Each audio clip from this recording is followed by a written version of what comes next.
Have you ever wondered if that Venmo payment you received for selling a few old concert tickets, or for your side hustle as a freelance graphic designer, could actually land you in hot water with the IRS?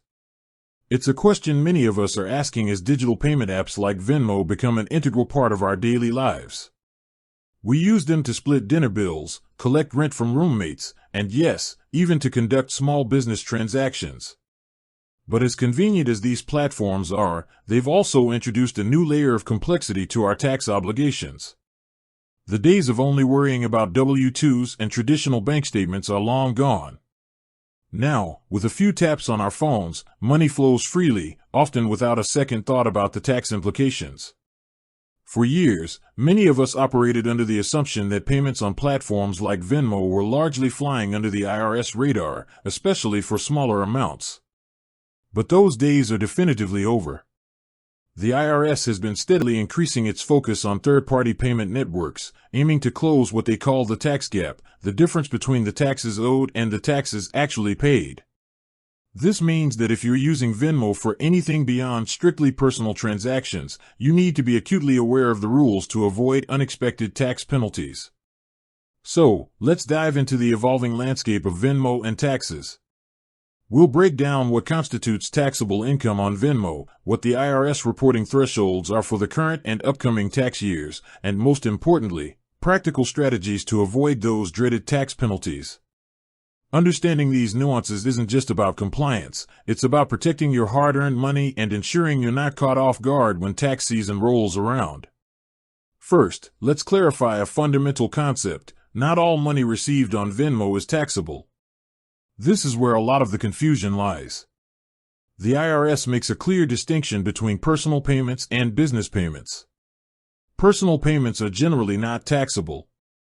Think about it this way: if you split the cost of groceries with a friend, receive a birthday gift from your aunt, or get reimbursed for a portion of the rent from your roommate, these are all personal transactions. They are simply transfers of money between individuals, not income earned from goods or services. You wouldn't expect to pay tax on a gift, right? The same principle applies here. These types of transactions typically do not generate a Form 1099-K, and you are not required to report them to the IRS as income.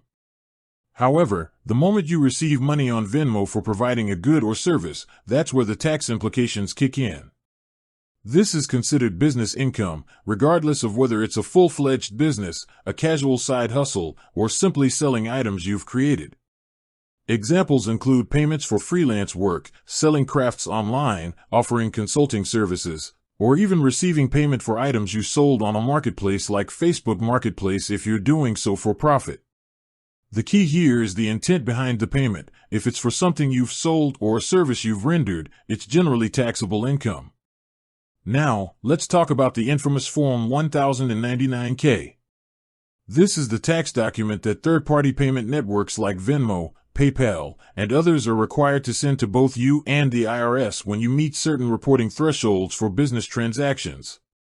For many years, that threshold was quite high, over $20,000 in payments and more than 200 transactions. This meant that most casual sellers and small freelancers wouldn't trigger a 1099-K. However, the American Rescue Plan Act of 2021 drastically changed this, aiming to lower the threshold to a mere $600, regardless of the number of transactions. This caused significant concern and confusion for millions of Americans who suddenly faced the prospect of receiving 1099-Ks for small, often non-taxable, transactions. In response to widespread feedback and to ease the transition, the IRS has implemented a phased-in approach. For the 2024 tax year, which you'll be filing in 2025, the reporting threshold for Form 1099-K is $5,000. This means if you receive over $5,000 in payments for goods and services through Venmo in 2024, Venmo will issue you a Form 1099-K. Looking ahead, for the 2025 tax year, the threshold is planned to drop to $2,500. And starting in 2026, the $600 threshold is currently expected to take full effect, unless Congress acts to change it. It's crucial to understand that even if you don't receive a Form 1099-K, you are still legally obligated to report all taxable income to the IRS. The 1099-K simply acts as an informational document that helps the IRS verify income reported by individuals and businesses. If you earned $1,000 from freelance work through Venmo in 2024, you must report that $1,000, even though you won't receive a 1099-K from Venmo because you didn't meet the $5,000 threshold. Failing to report income, regardless of whether a 1099-K is issued, can lead to significant penalties. So, how do you avoid those penalties? Let's break down some actionable strategies. First and foremost, separate your personal and business transactions. This is arguably the most important step you can take. If you're using Venmo for a side hustle or any kind of business activity, consider setting up a dedicated Venmo business profile. Venmo offers this feature precisely for this purpose. A business profile automatically categorizes all incoming payments as goods and services, making it clear to both Venmo and the IRS that these are business transactions. It also provides tools to track your income, which is invaluable for tax purposes. If you insist on using a personal Venmo account for business, you must be meticulous about categorizing each payment.